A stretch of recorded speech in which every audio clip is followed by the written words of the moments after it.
औज़ुबिल्लाहि मिनश्शैतानिर्रजीम बिस्मिल्लाहिर्रहमानिर्रहीम अल्हम्दुलिल्लाहि रब्बिल आलमीन अस्सलातु वस्सलामु अला अशरफिल अंबियाए वल मुरसलीन व सय्यदिल अरबी वल अजम व जद्दिल हसन वल हुसैन बिल कासिम मुहम्मद अल्लाहुम्मा सल्लि अला मुहम्मद व आलि मुहम्मद व बैतिही तय्यबीन अत्ताहिरीन व लानतुल्लाहि अला दाइहिम अजमईन मिन अलान इला क़याम यौमिद्दीन रब्बिश्रह ली सदरी व यस्सिर ली अमरी वाहलुल उक़दतम मिन लिसानी यफ़क़हू क़ौली अम्मा बाद फ़क़त क़ाल अल्लाहु फ़िल क़ुरआनिल करीम बिस्मिल्लाहिर्रहमानिर्रहीम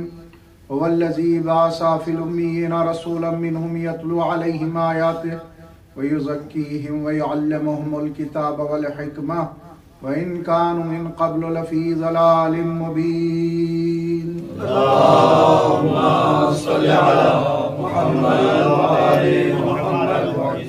अज़ान मोहतरम और कलमा गोयान सरवर कायनात मुहिब्बान इस्मत व तहरत मुसलसल सूरह मुबारक जुमा की आय वाफ़ी हिदाया के ज़ैल में गुफ्तगू हो रही है। वो वही तो खुदा है कि जिसने उम्मीयीन में एक रसूल को मबूस किया, यतलू अलैहिम आयात, ताकि वो आयात की तिलावत करे, वो युज़क्कीहिम और तज़किया नफ्स करे, वो युअल्लिमुहुमुल किताब, किताब की तालीम दे, वल हिकमा और हिकमत को सिखाए। और अब से पहले ये लोग खुली हुई गुमराही में थे। ज़ान गिरामी, रसूल ने इन मकासिद की तकमील की, इसमें कोई दो राय नहीं, लेकिन इतनी आसानी से नहीं। रसूल को बड़ी कुर्बानियां पेश करनी पड़ी और रसूल ने बड़ी कुर्बानियां दी, बड़ी मशक्क़तें उठाई हैं। और ऐसा नहीं कि रसूल ने तन्हा ये परेशानियों को बर्दाश्त किया हो। रसूल के अलावा भी कुछ अफराद थे कि जिन्होंने मशक्क़तों को बर्दाश्त किया, इन परेशानियों को बर्दाश्त किया। उसमें सर फहरिस्त हजरत अबू तालिब और औलाद अबू तालिब नजर आती। और फिर वो वक्त भी आता है कि जब सरकार खदीजा से आपका अक़्द होता है और फिर जनाब खदीजा शाना बशाना रसूल के साथ और रसूल की हौसला अफजाई करती और खिदमत दीन करती हुई नजर आती। देखिए, क्योंकि एक सवाल शहजादी खदीजा के हवाले से भी आज मेरे पास आया और व्हाट्सएप पे उन्होंने जिक्र किया कि आप ज़रा थोड़ा सा शहजादी के हवाले से कि आप क्या थी और आपकी अजमत क्या थी, इस पर भी हल्की सी रोशनी डालिए। तो सिर्फ 2-3 जुमले अर्ज करूंगा और उसी समय शहजादी की अजमत को जाहिर करने की कोशिश करूंगा, क्योंकि जहां पे सरकार अबू तालिब पे एतराज हुए, वहां पे शहजादी खदीजा के हवाले से भी बड़े एतराज नजर आए। देखिए, किसी की हिम्मत और ताकत तो ये नहीं है कि कोई शहजादी के खिलाफ जबान चला सके, इसलिए कि सबसे पहली खातून हैं जिन्होंने जाहिरन इस्लाम को कबूल फरमाया। तो बाद में आने वाले मुसलमानों की हैसियत क्या है कि शहजादी के खिलाफ जबान चलाए। तो मैं इतना अर्ज करूंगा कि देखिए, सरकार अबू तालिब की पूरी मेहनत और फिर अक़्द रसूल के बाद जनाब खदीजा का अहम किरदार। ये कौन सी खातून है? पहली वही नाजिल हो रही है रसूल के ऊपर गारे हिरा में। अक़्द पहले हो चुका है, तवज्जो रखिएगा, अक़्द पहले हो चुका है, वही नाजिल हो रही है सरकार रिसालत पनाह के ऊपर। कहां पे वही नाजिल हुई? पहली वही गारे हिरा में। अब यहां पर इसे अपने जहन में महफूज रखिएगा। मैं थोड़ा सा आपको पीछे और लेके चलता हूं। सवाल यह है कि शहजादी का ईमान कैसा है इस्लाम कबूल करने से पहले।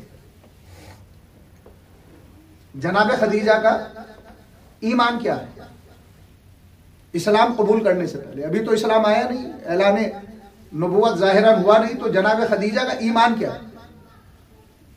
तो उसकी दो मैं तारीख की झलकी आपके सामने पेश करूंगा और उसी से साबित हो जाएगा कि ईमान जनाब खदीजा क्या है। एक तो रसूल खुदा के साथ आपका अब्द, यह बताएगा कि आपका ईमान क्या है। जैसा कि मैंने अर्ज किया था कि दो चीजें हैं जो इंसान की ईमान को और उसके मजहब को जाहिर करती हैं, एक इंसान की शादी और एक मौत। तवज्जो है ना, एक शादी और एक मौत। आप देख लीजिए उसकी शादी किस मजहब पे हो रही है, तो जिस मजहब पर उसकी शादी होगी वो उसी मजहब का मानने वाला होगा। तो अगर रसूल खुदा की तरफ से वकील सरकार अबू तालिब बने तो जनाब खदीजा की तरफ से कौन बना? भाई रसूल खुदा के जो वकील करार पाए अब्द के हवाले से वो जनाब अबू तालिब है। जनाब अबू तालिब ने खुतबा पढ़ा है इधर से और सीगे जारी किए हैं, तो अब सामने भी तो कोई हो कि जो जनाब खदीजा का वकील बने। तो ज़ान गिरामी तारीख ने बताया आपके चचाजाद भाई जिन्होंने रिश्ता कराया था, बाकायदा निस्बत को मुअय्यन किया था, जनाब वर्का ने उधर से जवाब दिया है सरकार अबू तालिब के खुतबे का और सीगे का। तो इसका मतलब यह हुआ कि जो ईमान अबू तालिब का था वही ईमान खदीजा के घराने का था। सलवात पढ़े मोहम्मद वाले मोहम्मद।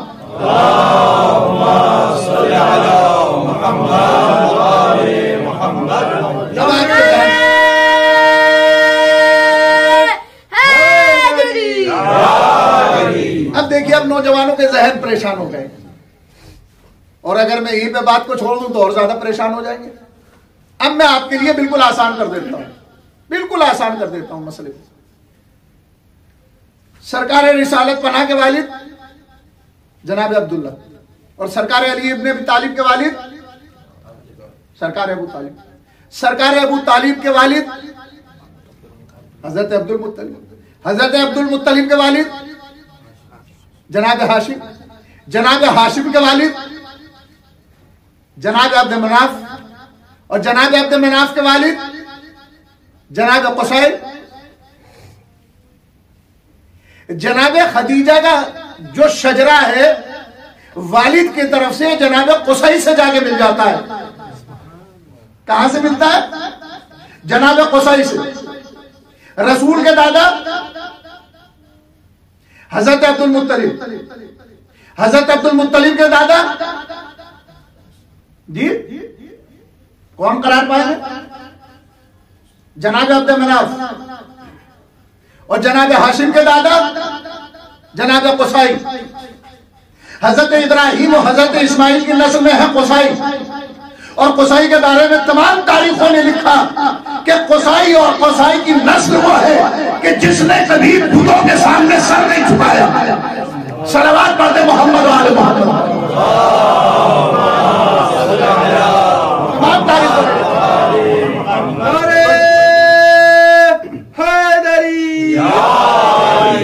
तो जनाब ये कुसै की नस्ल में जनाब खदीजा भी है और रसूल खुदा भी है। और ये वो कबीला है कि जिसने कभी किसी बुत के सामने सर नहीं झुकाया।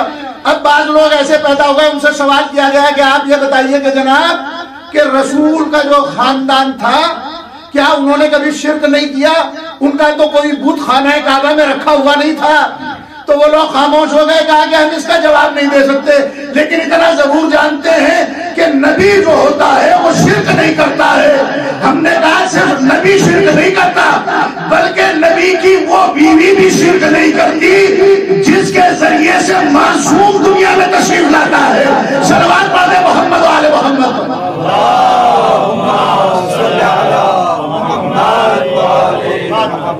जरूरी नहीं है कि नबी की हर बीवी साले हो, लेकिन हाँ हर मासूम की माँ साले और नेक होती है।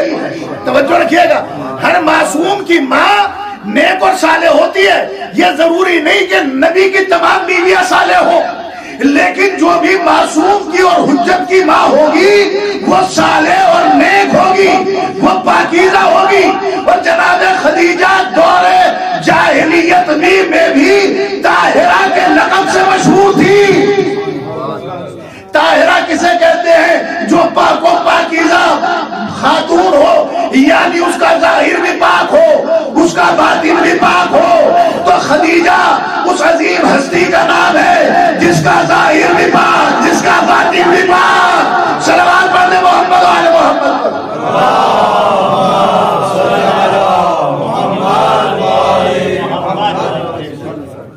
तो अज़ीज़ान गिरामी यह है जो ईमान सरकार अबू तालिब का है वही ईमान जनाब खदीजा का है।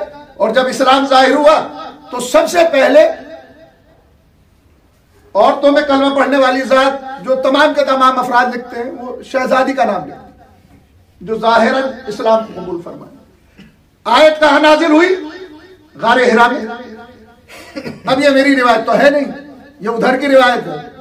उन्होंने लिखा कि माज़ाल्लाह सुमा माज़ाल्लाह, जब रसूल के ऊपर पहली वही नाजिल हुई तो रसूल खौफजदा हो गए, रसूल डरने लगे और डर कर, अब उनकी लफ्ज़ हैं अस्तग़फिरुल्लाह रब्बी अतूबु इलैह, वो दौड़ते हुए तशरीफ लाए और सरकार जनाब खदीजा की खिदमत में हाजिर हुए और फरमाया कि मैं अजीब खौफ महसूस कर रहा हूं, मुझे कंबल में लपेट दिया जाए। अल्लाह अल्लाह, ये उनकी रिवायत है, हमारी रिवायत नहीं है। हमारी यह है कि वही नाजिल हुई, एक खास कैफियत रसूल अरबी पर नाजिल होती थी। आप तशरीफ लाए और लाने के बाद आपने सबसे पहले आयत जिसे सुनाई उसे खदीजा कहते हैं। सलवात पढ़ दे मोहम्मद वाले मोहम्मद।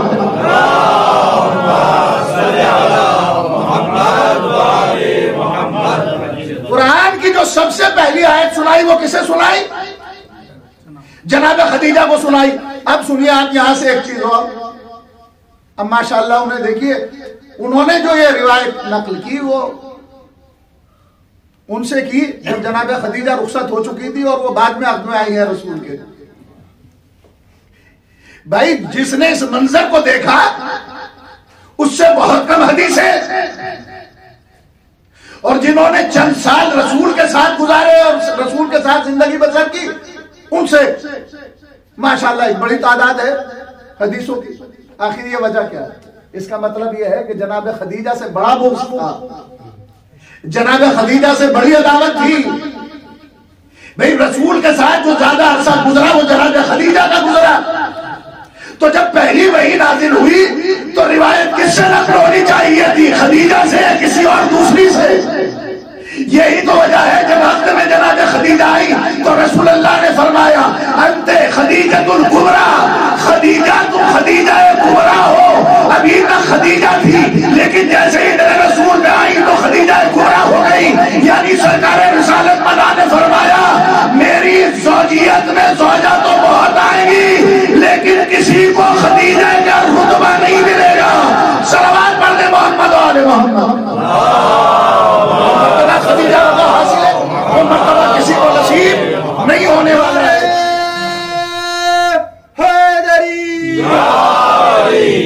और फिर अज़ीज़ान गिरामी यहीं से फिर उनसे मुखालिफ खेमे से सवाल किया गया। तो ये तो कुरान की आयत गारे हिरा में नाजिल हुई है और फिर यहाँ पे वुजू के आयत नाजिल हुई और नमाज की आयत नाजिल हुई और रसूल अरबी ने फिर वो वुजू फरमाया। और नमाज बाजमात घर में सरकार अबू तालिब के जो पढ़ी है उसमें रसूल की इक्तदा करने वालों में दो जात, एक जनाब खदीजा एक अली मुर्तजा। और खाना काबा में सबसे पहले जो जमात को कायम कराया मैं अर्ज कर चुका वो है ज़ात अबू तालिब। यानी अबू तालिब के घर में भी जमात से नमाज, काबे में भी जमात से नमाज। यानी ये जो जमात मिली है इसमें भी अबू तालिब का एहसान है। और आपके यहाँ तो माशाअल्लाह जमात पढ़ने में बड़ा जोर है, चाहे इमाम कैसा भी हो, चाहे वो जुमे की खुद को पढ़ा दे या सुबह की 2 की 4 पढ़ा दे। सलवात पढ़ना मोहम्मद वाले मोहम्मद।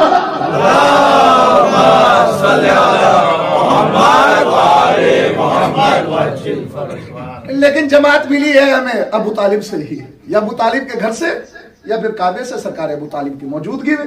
तो ज़ाने गिरामी अब यहां पे उन्होंने कहा कि देखिए, जो रसूल अब से पहले जो अमल करते थे वो किस पे अमल करते थे? शरीयत इब्राहिम पे अमल करते थे। बाज ने कहा कि ईसा और मूसा की शरीयत पे अमल करते थे।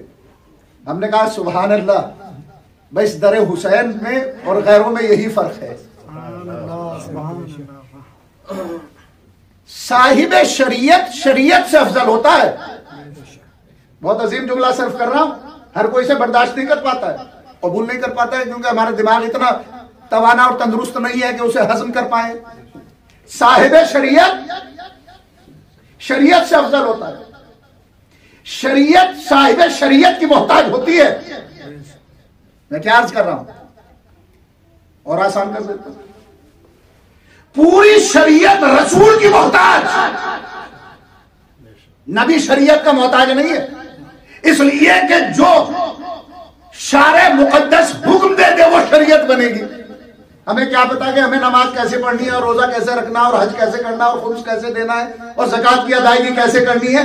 ये तो रसूल अरबी हुक्म देंगे ना भाई। हमने जिब्रील को आते नहीं देखा, कुरान को नाजिल होते नहीं देखा, हम तो शारे मुकद्दस के मोहताज हुए ना। अब जो मोहम्मद कहेंगे वो शरीयत बनती चली जाएगी। तवज्जो रखिएगा, अगर नबी हुक्म दे के नमाज पढ़ो तो नमाज पढ़ना वाजिब, और अगर शारे मुकद्दस कहेंगे मेरे बिस्तर पर सो जाओ तो फिर बिस्तर पर सो जाना वाजिब। इसलिए कि जो शारे कहेगा वो शरीयत बनेगी। और आसान कर देता हूं आपको, शारे की जबान की जुम्बिश का नाम शरीयत है। आया है मौला का चाहने वाला मौला की खिदमत में, और मेरे मौला ने फरमाया कि देखो, वुजू ऐसे ना करना जैसे करते आए हो, आज से वुजू ऐसा करना जैसे वो करते हैं। तो उसने वुजू कैसे की? जैसे हम करते हैं। यानी इब्ने यकीन ने वुजू ऐसे की जैसे वो करते थे। जी कहा कि मौलाना ऐसे की जैसे वो करते थे, तो मैं कहूंगा कि ऐसे वुजू करने का मौला ने हुक्म दिया। कहा कि हाँ, यही तो शारे और शरीयत का फर्क है। अगर शारे कहे कि ऐसे वुजू करो तो ऐसे वुजू करना वाजिब, और अगर शारे कहे कि ऐसे वुजू करो तो फिर ऐसे वुजू करना वाजिब। क्योंकि मौला ने बताया कि ये तकय्ये की हालत है, और तकय्ये की हालत में अपने अमल को ऐसे ही अंजाम दो जैसे वो अंजाम देते हैं। और जब उसे इल्म हुआ कि बादशाह वक्त मुझे वुजू करते हुए देख रहा था, अगर मैं उस अंदाज से वुजू न करता तो फिर मुझे कत्ल कर दिया जाता।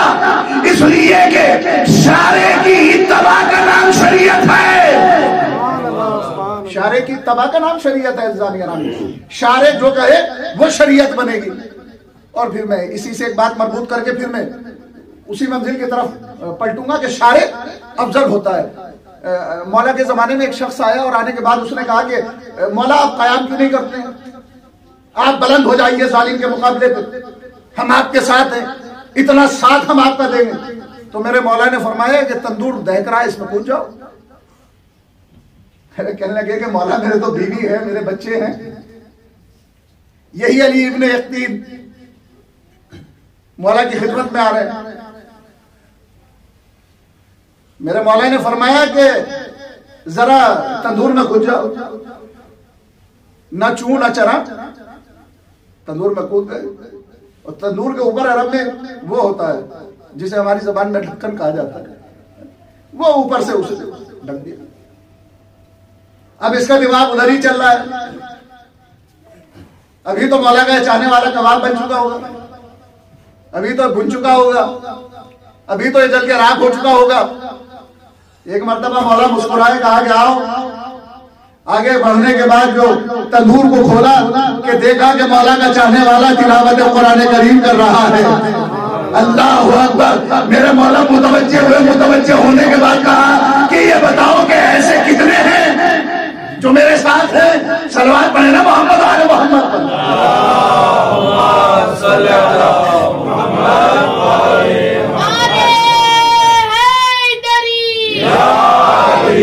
ऐसे कितने हैं जो मेरे साथ हैं? तो जब शारे मुकद्दस जो हुक्म देता है वो शरीयत बनती है। तो शार अफजल होता है शरीयत से। अब ये कह रहे हैं कि मोहम्मद अरबी की शरीयत पर अमल कर रहे होंगे। अरे मोहम्मद की तखलीक नूर की अगर आदम के बाद हुई हो तो किसी नबी की शरीयत पर अमल करे, जिसके सजदों से मलाइका ने सजदे सीखे हों, जिनके कयाम से फरिश्तों ने कयाम सीखे हों, जिनके सुजूद से मलाइका ने सुजूद सीखे हों, क्या उसे तरीका इबादत नहीं आता होगा?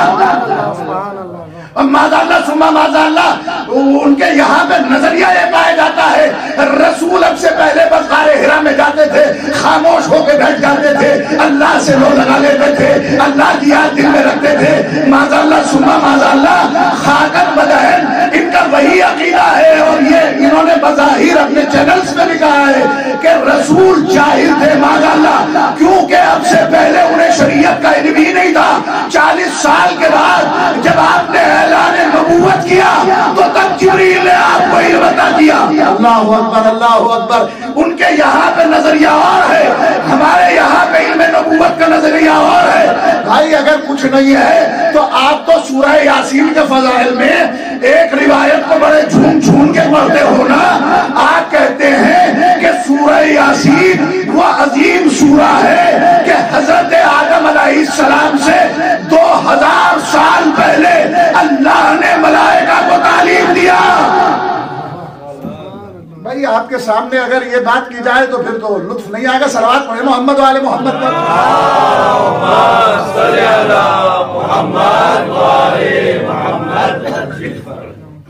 हजरत आदम की तख्लीक से कितने साल पहले? अच्छा ये नूर हजरत आदम से कितने लाख साल पहले खत्म हुआ?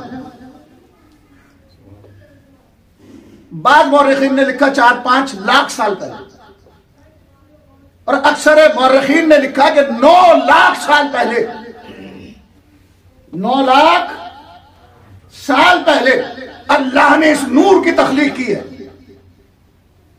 और 2000 साल पहले सूरह यासीन। आपने लुत्फ नहीं लिया, आप तो सूरह यासीन के पढ़ने वाले हैं। पढ़िए बिस्मिल्लाहिर्रहमानिर्रहीम, सब मिलके पढ़े। यासीन वल कुरानिल हकीम। यासीन, कसम है मुझे कुरान हकीम की, अल्लाह कसम खा रहा है सूरह यासीन में, यासीन वल कुरानिल हकीम। इसके बाद आए इन्नका लमुरसलीन, बेशक आप मुरसल है, बेशक आप रसूल है। भाई आपकी रिवायत के मुताबिक हजरत आदम की तख्लीक से 2000 पहले तो सूरह यासीन में रसूल की रिसालत का ऐलान हो गया। इस सलावत पढ़ना मोहम्मद वाले मोहम्मद पर।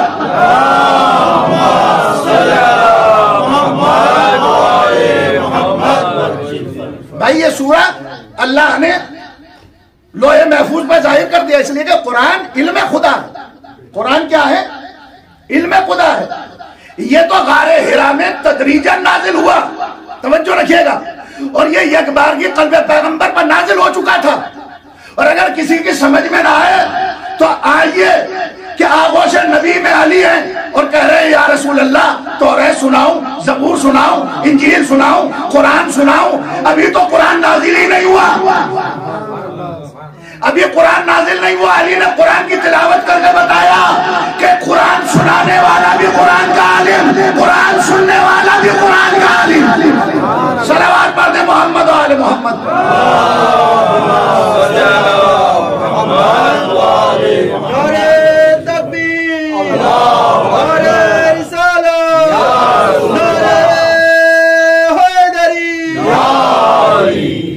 गारे हरा में से पहले माज़ाल्लाह सुम्मा माज़ाल्लाह रसूल को इल्म ही नहीं था। अरे जिसके सजदों से मलाइका ने सजदे सीखे हों, जिनकी तरीका इबादत से मलाइका ने सलीका बंदगी सीखा हो, क्या कहने उनके। आप उनकी बराबरी करना चाहते हैं, आपकी समझ में वो आ ही नहीं सकते। ये दर सिर्फ दर अली और दर अहले बैत है कि जहां पे ये मार्फत हासिल हो सकती है, बस अज़ीज़ान निगरान। इसके अलावा किसी की हैसियत नहीं है कि इस दर की मार्फत उसे हासिल हो सके। तो सबसे पहली वही गारे हिरा में नाजिल हुई, और सबसे पहली वही को सुनने वाली जात खवातीन में जनाब खदीजा। और मैं अक्सर इस जुमले को पढ़ता हूं और मैं फिर दोबारा दोहराऊंगा, इस जुमले को हमेशा याद रखिएगा। ये शहजादी के खिलाफ कितनी भी जबानें क्यों ना चला लें। कोई कहता है कि शहजादी माज़ाल्लाह सुम्मा माज़ाल्लाह मुतल्लका थी, किसी ने माज़ाल्लाह लिखा कि आप बेवा थी, लेकिन मैं अक्सर इस जुमले को कहता हूं कि हाँ, कोई मुतल्लका और कोई बेवा नबी की जोजा हो सकती है, लेकिन ज़हरा की मां नहीं हो सकती। अल्लाह अकबर, अल्लाह अकबर। जनाब ज़हरा की मां नहीं हो सकती, इसलिए कि जनाब ज़हरा का वो नूर परवरदिगार आलम ने किसी नबी के हवाले नहीं किया, बल्कि मेराज की बुलंदी पे बुलाने के बाद अपने मोहम्मद के हवाले किया। मोहम्मद ने इस नूर को खदीजा के हवाले किया। अरे नूरे सैयदा की अजीम हस्ती के हवाले किया जाए, वो कितनी मुकद्दस हस्ती होगी। सलवात पढ़े मोहम्मद वाले मोहम्मद।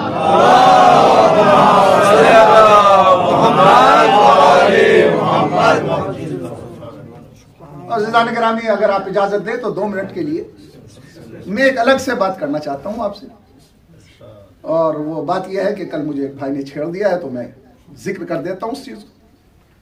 कोई अपने ऊपर ना ले इस चीज को, अल्लाह के लिए मैं सबके लिए पढ़ रहा हूं। एक उम्मी चीज चल रही है आजकल, एक लड़ाई चल रही है, झगड़ा चल रहा है, फाइट चल रही है।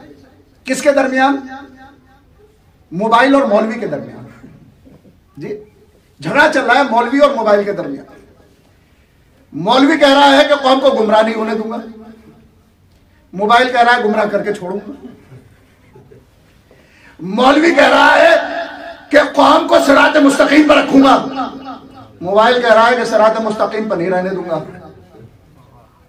मौलवी कह रहा है सारी बुराइयां मैं अपनी कौम के दरमियान से निकाल दूंगा, मौलवी कह रहा है सारी की सारी बुराइयां कौम के अंदर पैदा कर दूंगा।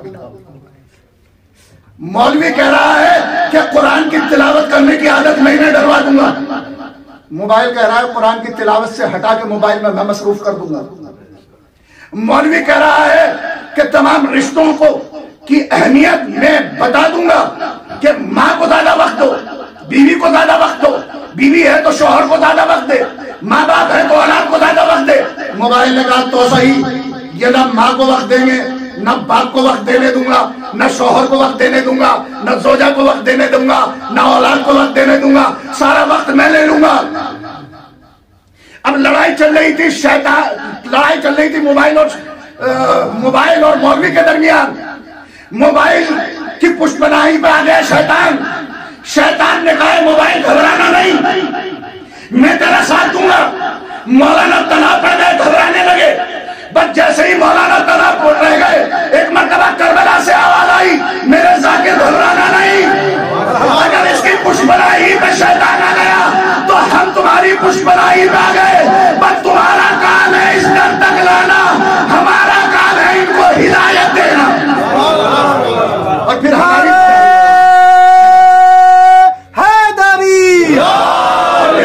ताकत देखना, हम अपनी मजलिसों के जरिए से इसी मोबाइल से वो काम कराएंगे जो ये चाहकर भी नहीं रोक सकता। हम अपनी मजलिसों के जरिए से तौफीक देंगे, यही मोबाइल होगा, इसी में तिलावत कुरान होगी, यही मोबाइल होगा, इसी में ज़ियारत आशूरा होगी, यही मोबाइल होगा, इसमें तारीख इस्लाम होगी, यही मोबाइल होगा, इसमें तमाम दुआएं होंगी, यही मोबाइल होगा, इसमें कभी नारे तकबीर होगी, कभी नारे हैदरी होगी। सलवात पढ़े मोहम्मद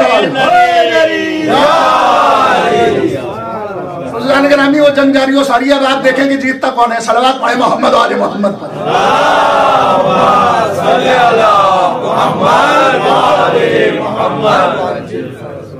अच्छा, एक चीज और छड़ी थी हमारे मुर्तजा साहब ने कल खैबर मैंने पढ़ा और कहा कि जनाब वो जनाब जाफर तैयार का आपने तोहफा नहीं पढ़ा, जो रसूल ने जनाब जाफर तैयार को तोहफा दिया है।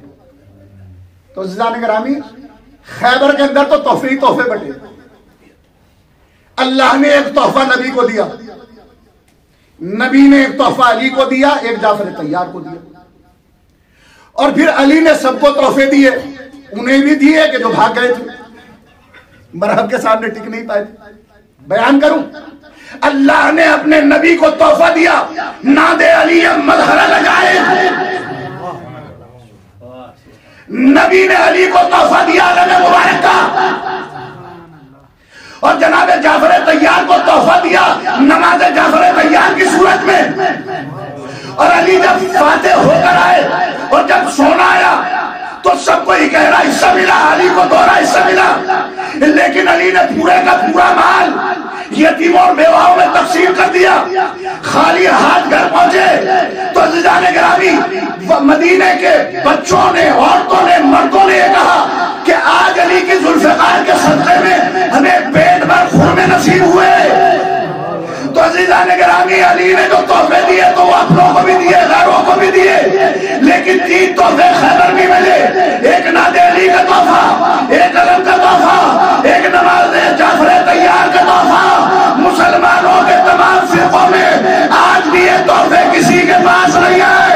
अगर तोहफे हैं तो इस्लाम के पास नादे अली भी हमारे पास, नमाज जाफर तैयार भी हमारे पास, अलम मुबारक भी हमारे पास। सलवात पढ़ते मोहम्मद और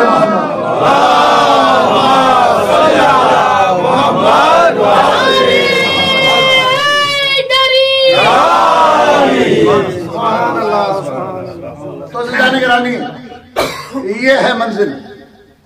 तो अक़दे शहजादी खदीजा के जरिए से ईमान खानदान अबू तालिब भी मालूम होता है और खानदान सरकार खदीजा भी मालूम होता है।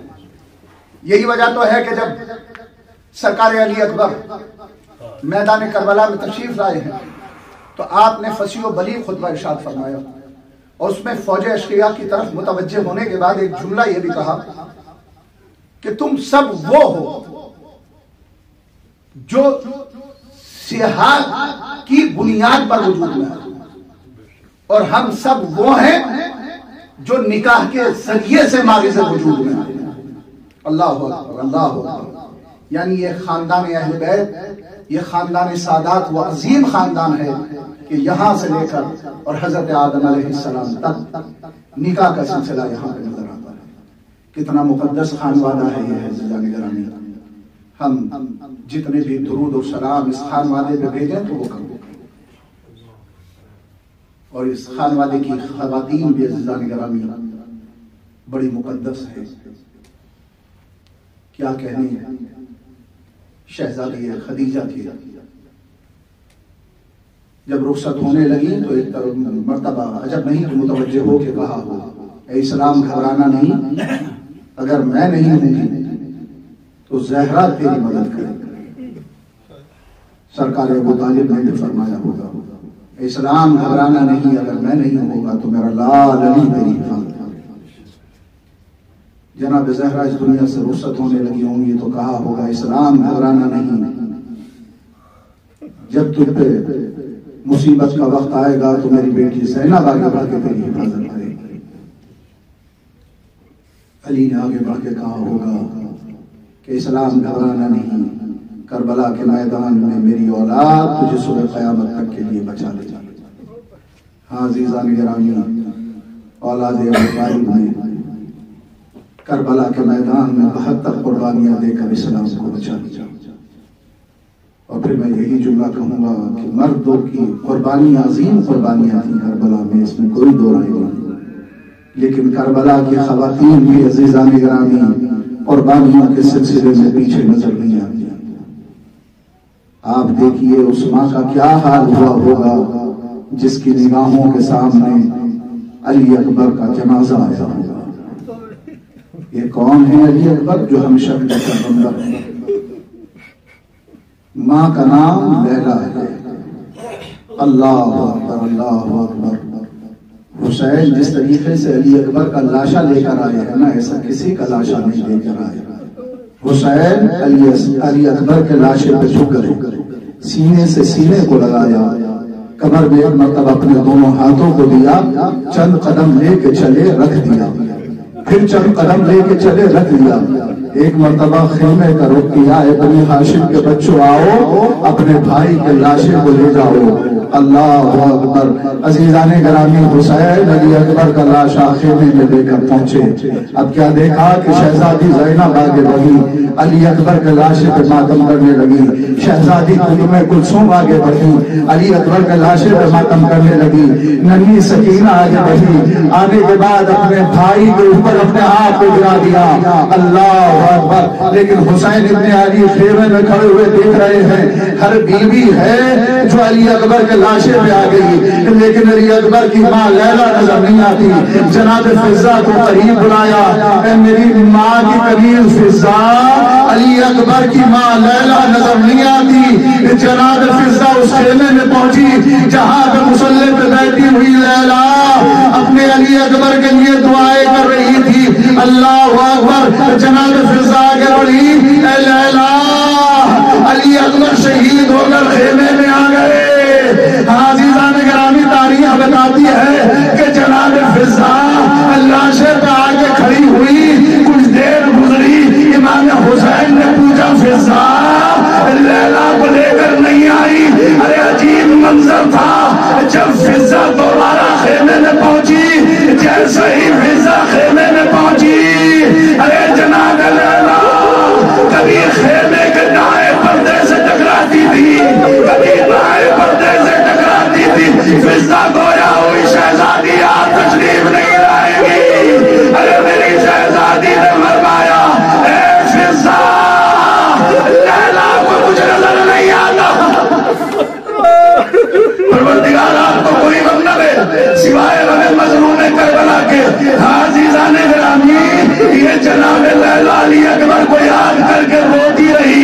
ये बीवी करबला से चली कूफा आई, कूफा से जब शाम आई ना, और बाजारे शाम में अरे तमाम लोगों ने एक मरतबा पत्थर बरसाने शुरू किए। अरे उन बीवियों में जनाब लैला भी थी जिनमें पत्थरों की बारिश हो रही थी। आजीज़ान गिरामी, एक और रिवायत मेरी निगाहों से गुजरी कि एक शाम की औरत जो अली अकबर को मुसलसल देख रही थी, जनाब लैला के पास से ये कहती हुई गुजरी, नौजवान चांद की सूरत वाले, आज के तेरी बात उससे पहले मर गई हो। लैला ना भी, अरे इसकी दुखियारी मां जिंदा है। अरे लैला रिहाई के बाद सिर्फ 6 महीने जिंदा रही। जब मदीने में आई, तारीख बताती है आपसे आप फरमाती थी, आप चीख मार के रोती थी। जब अहले मदीना पूछते थे ये कौन बीवी है जो चीख मार के रोती है, अरे लोग कहते थे ये अली अकबर की मां लैला। अरे अपने लाल को याद करती हुई इस दुनिया से रुखसत हो गई।